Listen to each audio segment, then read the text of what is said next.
எனக்கு என்ன ஒரு வருத்தம்னா, தாலி கட்டின புருஷன் என்னையே யாருன்னு கேக்குறல்ல, அதான் மனசுக்கு ரொம்ப கஷ்டமா இருக்கு.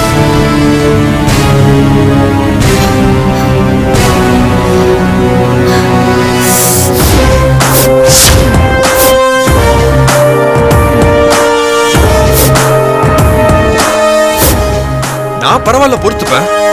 ஆனா உனக்கு ஒரு அக்கா இருக்காங்க, அவங்க பேரு பூமிகா. உனக்கு ஆக்சிடென்ட்ல மெமரி லாஸ் ஆன விஷயம் அவங்களுக்கு மட்டும் தெரிஞ்சா அவங்களால பொறுத்துக்கவே முடியாது.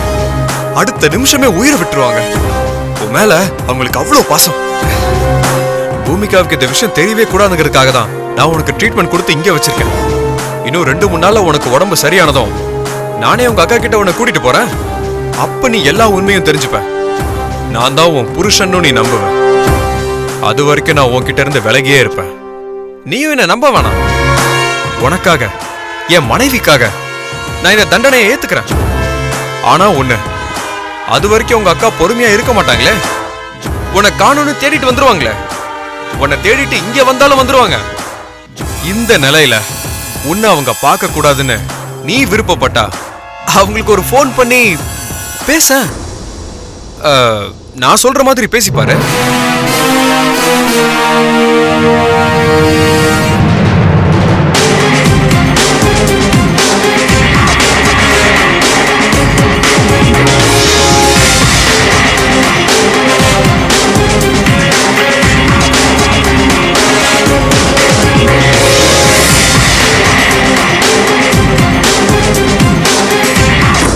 எனக்காக நீ இதை செய்ய வேண்டாம், உன் அக்காவுக்காக செய்.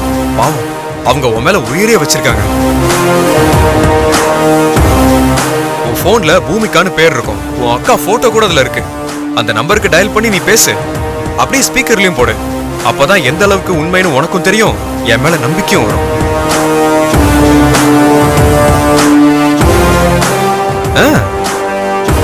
பேசு.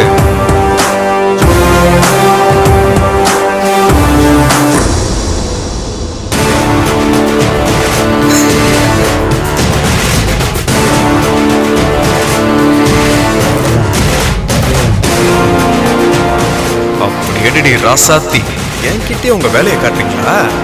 பேசு பேசு, என்னதான் நடக்குதுன்னு பாப்போம்.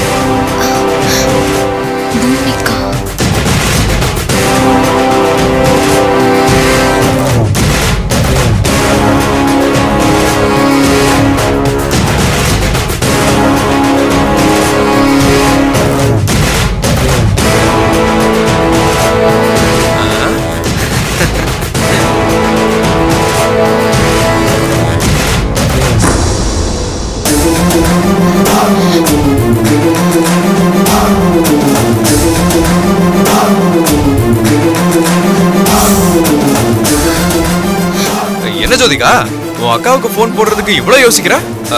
நான் சொல்ல வேண்டியதெல்லாம் சொல்லிட்டேன். அப்புறம் உன்னோட விருப்பம்.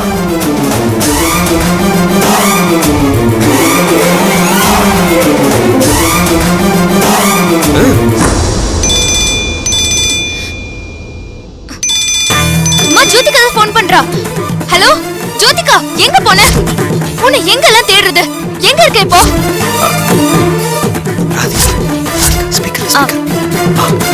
அக்கா, நான் என் ஃப்ரெண்டு ராதிகா வீட்ல இருக்கேன்க்கா. ஏய், என்கிட்ட என்ன சொல்லிட்டு போன நீ? சர்வேஷ் கூட ஒரு பொண்ணு இருந்தா அத வீடியோ எடுத்திருக்கோம், அத வாங்கிட்டு வரேன்னு தானே சொல்லிட்டு போன. அத கேட்டதும் அந்த பொண்ணு யாருன்னு தெரிஞ்சுக்க நானும் ஆர்வமா இருந்தேன். நீ என்னடா இப்படி பண்ணிருக்க? சரி சரி, முதல்ல அந்த பொண்ணு யாருன்னு சொல்லு. அது இல்லக்கா. ஏன்? அந்த வீடியோ வந்து எரேஸ் ஆயிடுச்சுன்னு சொல்லிட்டு அந்த செல்போன் கடைக்காரன் சொன்னாங்கா. என்னடி சொல்ற? அந்த கடைக்காரன் தான் மெமரி கார்டுல இருந்து அந்த வீடியோவை ரெக்கவர் பண்ணிட்டு தான் சொன்னேன்னு சொன்னியே. என்கிட்ட போன்ல அப்படிதான்க்கா சொன்னாங்க. ஆனா நேரா போய் கேட்கும்போது அதெல்லாம் எரேஸ் ஆயிடுச்சுன்னு சொல்லிட்டாங்க. ஐயோ, கிடைச்ச ஆதாரம் வேற வீணா போயிடுச்சு. சரி, நீ நேரா வீட்டுக்கு வராம எதுக்கு ஃப்ரெண்ட் வீட்டுக்கு போன? வர வழியில என் ஃப்ரெண்டு ராதிகா என்ன பார்த்தாளா, என்னை விடாம அவ கூட்டிட்டு வந்துட்டா. அவளுக்கு கல்யாணம் வச்சிருக்காங்கல்ல, அதனால அவ 3 நாள் அவ வீட்ல என்ன தங்க சொல்லிட்டாக்கா. அதனால நான் எப்படிக்கா அவகிட்ட வரலன்னு சொல்ல முடியும்? அதனாலதான் அவ வீட்டுக்கு வந்துட்டேன்க்கா. எனக்கு வேற வழி தெரியலக்கா. சரி ஜோதிகா, அப்படி போனாலும் என்கிட்ட ஒரு வார்த்தை சொல்லிட்டு போக வேண்டியதானே? ஹலோ ஹலோ, என் போன்ல சார்ஜ் இல்ல. என்ன ஜோதிகா, கல்யாண வீட்டுக்கு தானே போயிருக்க? அங்க ஒருத்தர் கிட்ட கூடவா சார்ஜர் இல்ல? இல்லக்கா, யார்கிட்டயுமே இல்ல. என்ன ஒண்ணுமே என்ன பூமிகா, என்னவா இப்படி பேசுறா? சரி, போன உன் ஃப்ரெண்ட் ராதிகா கிட்ட கூட. அக்கா, ராதிகா குளிச்சிட்டு இருக்கா, பாத்ரூம்ல இருக்கா. என் தங்கச்சி இப்படி பேச மாட்டாளே, வேற யாரோ பேசுற மாதிரி இருக்கு. என்னால நம்பவும் முடியல, நம்பாம இருக்கவும் முடியல. இதுல ஏதோ தப்பு இருக்கு, என்னன்னு தெரியலையே. ஹலோ அக்கா, கல்யாணம் முடிஞ்ச உடனே 3 நாள் கழிச்சு நாங்க வந்துடுறேன்க்கா.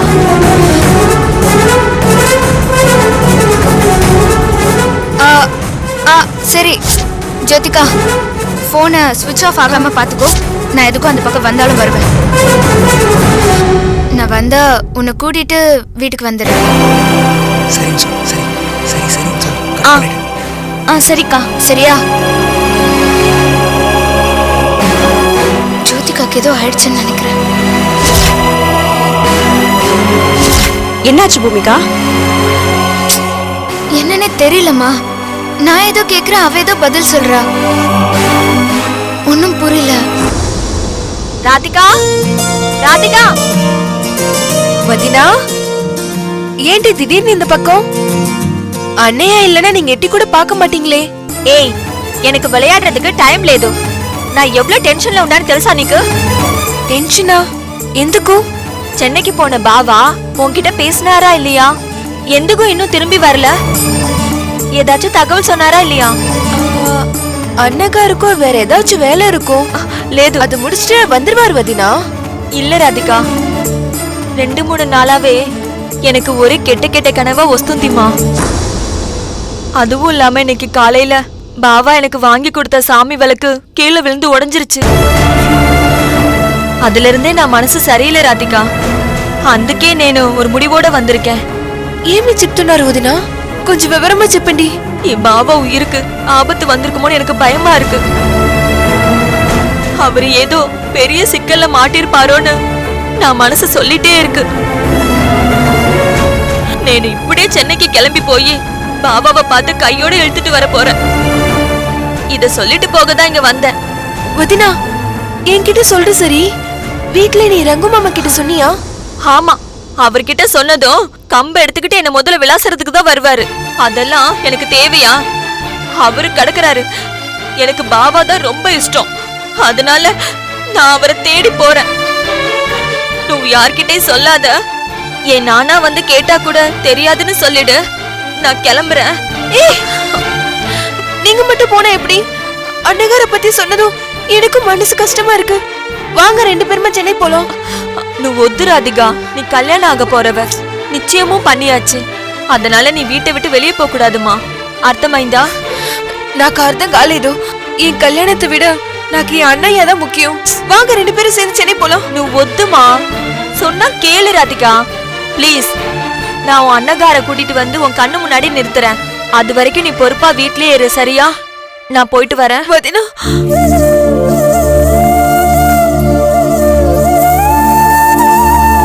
దేవుడా, ఏడుగుండలవాడా, నా అన్నగారికి ఎంత కెడుదలో வரக்கூடாது. அவர் நல்லபடியா வீடு வந்து சேரணும்.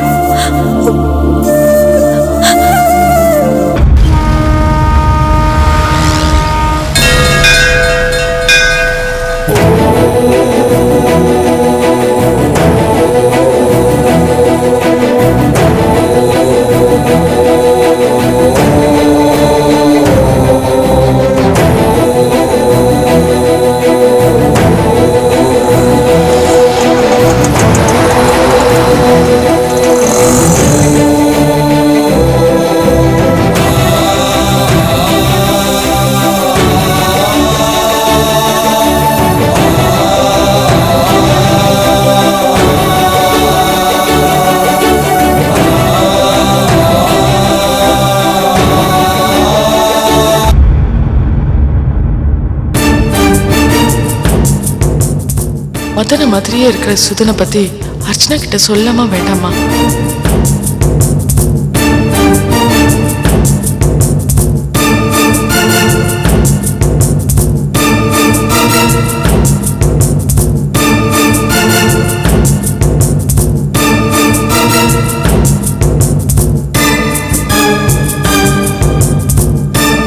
சக்தி, என்ன யோசனையில இருக்க? அது நான் என்கிட்ட ஏதாவது சொல்லணுமா? మేడం, யார் நீங்க? నేను కలెక్టర్ అర్చన మేడత పాక వందిరుకేన్. మీరు ఇద్దరు ఒరే మాదిరి ఇరుకీంగ్లే. ఇదిలే కలెక్టర్ మేడం ఎవరు? உள்ளவாமா. நான் தான் கலெக்டர் அர்ச்சனா. இது என் சிஸ்டர் சக்தி. உனக்கு என்ன பிரச்சனை? నమస్కారం எதுக்கா என்ன தேடி வந்திருக்க? మేడం. నా పేరు కార్తిక మేడం. నేను ఆంధ్ర మానిలం గుంటూరులందు వస్తున్నాను మేడం. నా బావ ஒரு 2 நாளைக்கு முன்னாடி சென்னைக்கு வந்தாரு மேடம்.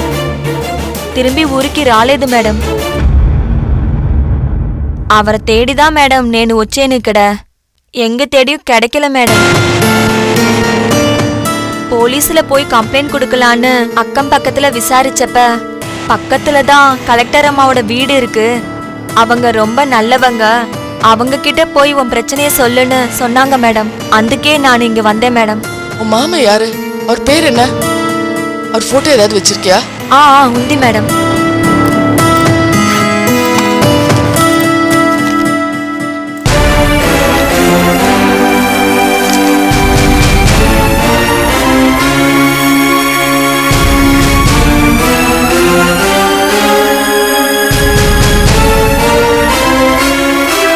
இவர் அவன் மாமன்?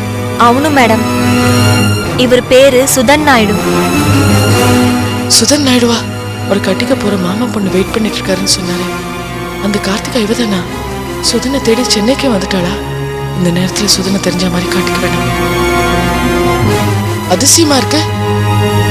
இந்த சுதன் மதன் மாதிரியா இருக்காரு. சக்தி, இந்த போட்டோவை பாரு. உன் கண்ணியை உன்னால நம்ப முடியாது.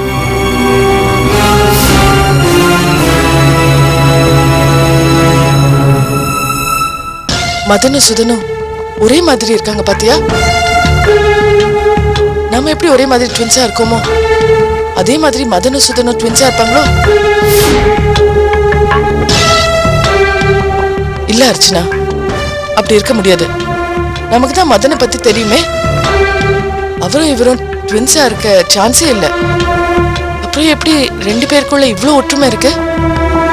ஒருத்தர் மாதிரியே உலகத்துல 7 பேர் இருப்பாங்கன்னு சொல்லுவாங்க இல்லையா? அந்த மாதிரி இருக்குமோ என்னமோ. கலெக்டர் அம்மா, మీరు 2 பேரும் பேசிக்கிறத பார்த்தா என் பாபாவா உங்க 2 பேருக்கு முன்னாடியே தெரியும் போல இருக்கே. இல்ல, உன் மாமனை பத்தி எங்களுக்கு தெரியாது. ஆனா இவரை மாதிரியே இருக்கிற இன்னொருத்தர் பத்தி எங்களுக்கு தெரியும். அதை பத்தி தான் பேசணும். என் பாபா மாதிரி இன்னொருத்தரா? என்ன சொல்றீங்க மேடம்? அவர் யாரு மேடம்? அவர் இப்படி ఎక్కడ ఉన్నారు? அவர் பேரு மதன். டாக்டரா இருக்காரு. அநியாயமா ஒரு கொலை வழக்குல சிக்கி இப்ப தூக்கு தண்டனை கைதியா ஜெயில இருக்காரு. ஐயோ. சரி கார்த்திகா, சுதன் நாயுடு எதுக்காக சென்னைக்கு வந்தாரு? నా బాబాவுக்கு రాధికాను ఓ చెల్లి ఉంది మేడం.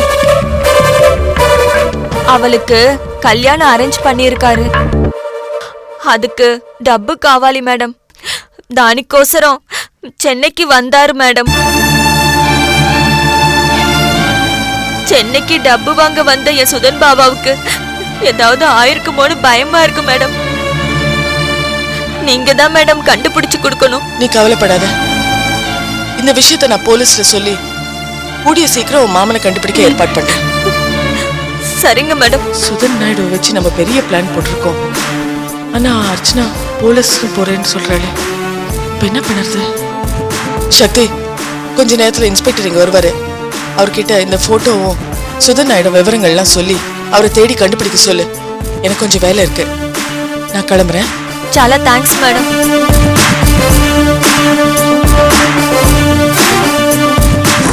கார்த்திகா, தங்கச்சி கல்யாணத்துக்காக பணம் புரட்டணும்னு உங்க மாமா இங்க வந்திருக்காரு. இந்த மாதிரி நேரத்துல போலீஸ் அது இதுன்னு அலைய வேண்டாம். நானே உன் மாமனை கண்டுபிடிக்கிற பொறுப்பை எடுத்துக்கிறேன். உன் ஃபோன் நம்பரை என்கிட்ட கொடுத்துட்டு நீ ஊருக்கு கிளம்பி போ. சுதன் கண்டுபிடிச்ச உடனே நான் உனக்கு இன்ஃபார்ம் பண்றேன். సరిగా మేడం నంబర్ చెప్తాను మేడం. ఇప్పుడు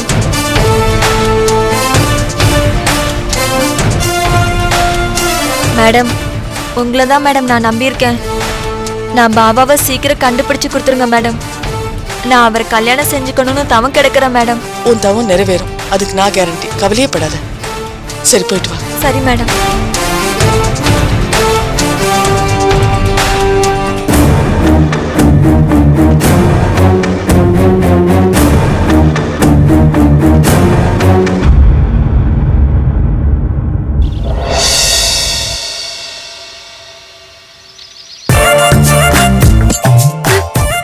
ஜோதிகா ఎందుకు இப்படி பண்றா? உன்னுடைய உட்பி போட்டோவை அனுப்பி வை. உங்க ரெண்டு பேருக்கும் ஜோடி பொருத்தம் எப்படி இருக்குன்னு பார்த்து சொல்றேன்னு சொன்னா. உன் உட்பி போட்டோ அனுப்பி வச்சா என் புருஷன் எனக்கு 90% கிடைச்ச மாதிரின்னு சொன்னா. நேனு பர்வேஷோட போட்டோ அனுப்பி வச்ச, அதுக்கு பதிலே சொல்லாம கிணத்துல போட்ட கல்லு மாதிரி அமைதியா இருக்கா.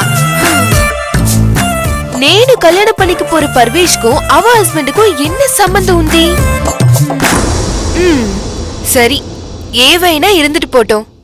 முந்துகா ஜோடி பொருத்தம் எப்படி இருக்குன்னு கேட்போம்.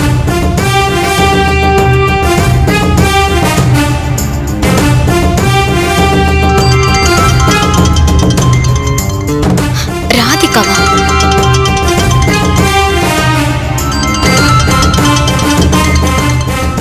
அனந்த்குமார், கொஞ்சம் இங்க வாங்களே. சொல்லு ஜோ, என்ன வேணும்? இங்க பாருங்களேன், யாரோ ராதிகான்னு எனக்கு ஃபோன் பண்றாங்க. ராதிகாவா? யார் இந்த ராதிகா? அதுவா, ராதிகா உன்னோட க்ளோஸ் ஃப்ரெண்டு. அவ தான் உனக்கு ஃபோன் பண்றா.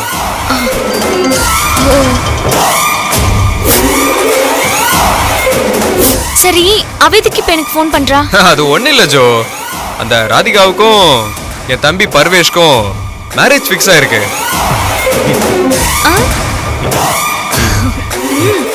ஜோடி பொருத்தம் எப்படி இருக்குன்னு அவங்க போட்டோ அனுப்பிச்சு வச்சிருக்காங்க. தோ. ஏன் டிதி போன் எடுக்கவே இல்ல?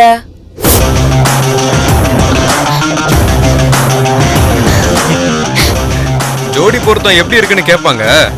நீ இதுல எப்படி இருக்காங்கன்னு பார்த்து சொல்லிடு. அது எதுக்கு நான் போன்ல பார்த்து சொல்லணும்? தோ எதிர்க்க தானே நிக்கிறாரு. நல்லா பாக்குறதுக்கு ஹீரோ மாதிரி சூப்பரா தானே இருக்காரு. அது அப்படி அவங்க கிட்ட சொல்லு, ரொம்ப சந்தோஷப்படுவாங்க. ஓகே, சொல்றேன். ஹலோ, நான் ஜோதிகா பேசுறேன். ஏய் ஜோதிகா, என்னடி நினைச்சிட்டு இருக்க உன் மனசுல? ஜோடி பொருத்தம் எப்படி இருக்குன்னு கேக்குறதுக்கு நானே என் உட்பியை சேர்ந்து எடுத்த போட்டோவை உனக்கு அனுப்பி வச்சேன்ல, அதுக்கு நீ பதிலே சொல்லாம அமைதியா இருக்க. ஏன் எங்க ரெண்டு பேர் பொருத்தமும் உனக்கு பிடிக்கலையா? ஏய், நான் அப்படிலாம் சொல்லல ராதிகா. சரிடி, அதெல்லாம் விடு. நான் கட்டிக்க போற கல்யாண மாப்பிள்ளை எப்படி இருக்காருன்னு அது சொல்லு முதல்ல.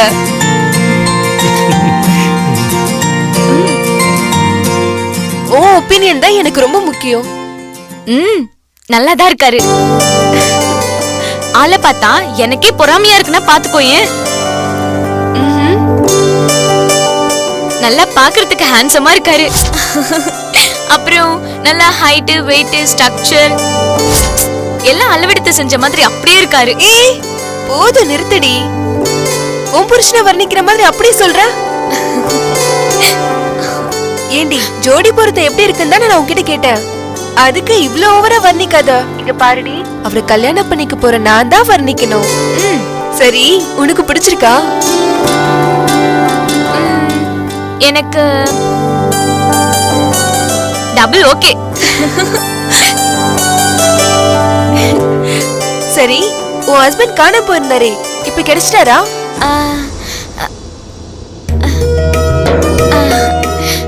என் ஹஸ்பண்ட் என் பக்கத்துல தான் இருக்காரு. அப்படி வாடி வழிக்கு. చాలా சந்தோஷம் ஜோதிகா. நேனு கூட ஒரு நாள் நேர்ல வந்து பார்த்துட்டு உன் ஹஸ்பண்ட விஷ் பண்ணிட்டு தான் போவேன். தாராளமா எப்ப வேணாலும் வரலாம் ராதிகா. தேங்க்யூ ஜோதிகா.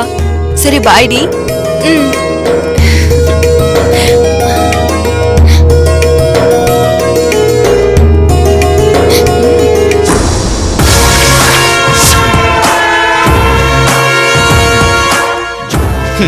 பாத்தியா ஜோதிகா, புருஷன் பொண்டாட்டி 2 பேருக்கும் மெமரி லாஸ் பண்ணி பக்கத்துல நிக்க வச்சிருந்தோம். ஒருத்தர் அடையாளம் தெரியாத அளவுக்கு பண்ணிட்டேன். எல்லாருக்கும் விதியை ஆண்டவன் தான் எழுதுவான். ஆனா உங்க 2 பேருக்கும் விதியை நான் எழுதியிருக்கேன். இனிமே இதை மாத்த யாராலையும் முடியாது. சர்வேஷ்க்கு ராதிகா, இந்த நந்தகுமாருக்கு ஜோதிகா.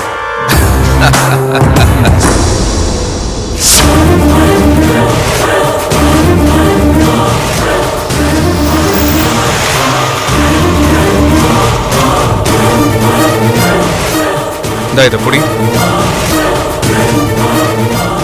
இந்த 2000 ரூபாய். அதோ உங்க டெய்லர் கடை இருக்குல்ல, அங்கதான் உனக்கு மாத்து உடுப்பு ட்ரெஸ் மெட்டீரியல் தைக்க கொடுத்துருக்கு. இந்த கார்டை கொடுத்து ட்ரெஸ் வாங்கிட்டு வா. என்ன இது 2000 ரூபாய்க்கு எப்படி சேஞ்ச் கிடைக்கும்? சேஞ்ச் எல்லாம் கடைக்காரர் தருவாரு. நீ போய் முதல்ல வாங்கிட்டு வா. சரி, நான் வாங்கிட்டு வரேன். வெயிட் பண்ணுங்க. சீக்கிரம்.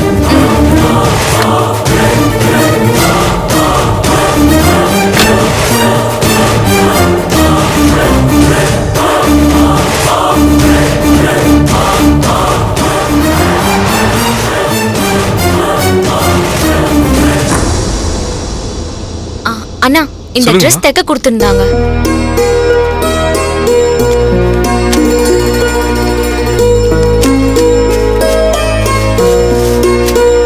எவ்வளாச்சுன்னு?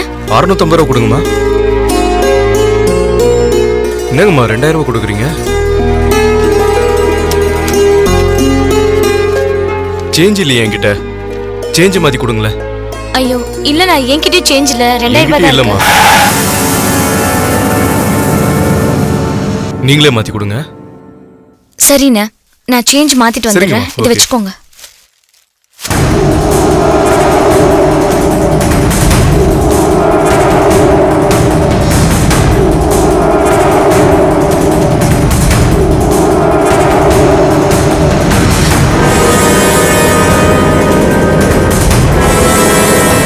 என்ன துணி வாங்காமலே வரா? என்ன இருக்கும்? எங்க மாத்துறது? எக்ஸ்கியூஸ் மீ மேடம், 2000 ரூபாய்க்கு சேஞ்ச் இருக்கா?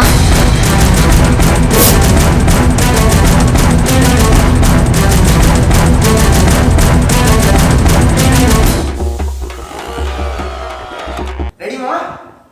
ரெடிமா? ரோலிங் போயிட்டு இருக்கு. ரோலிங் போயிட்டு இருக்கு.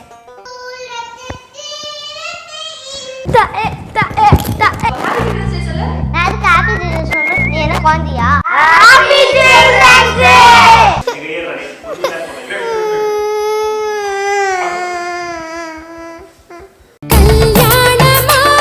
சார், அன்னைக்கெல்லாம் ஒரு ஆணுக்கு ஒரு பெண்ணை பிடிக்கலன்னு வச்சுக்கோங்களேன், அவளை பற்றி கெட்ட வார்த்தை சொல்லுவான். ஆனால் அந்த கெட்ட வார்த்தையை என்ன பண்ணுவான்னா, அவனோட ஆஃபீஸில் இருக்கிற பாத்ரூமில் அந்த பொண்ணோட படம் வரைஞ்சி ஒரு அம்புக்குறி போட்டு கெட்ட வார்த்தையை எழுதி வைப்பான். நிறைய கவர்மெண்ட் ஆஃபீஸில் ஏகப்பட்ட பெண்களினுடைய பேர் இருக்கும். இன்னைக்கு மறைவாக கழிப்பறைகளில் எழுதி கொண்டிருந்த வாசகங்களை ஆண்கள் சமூக வலைத்தளங்களிலே பதிய விடுகிறார்கள்.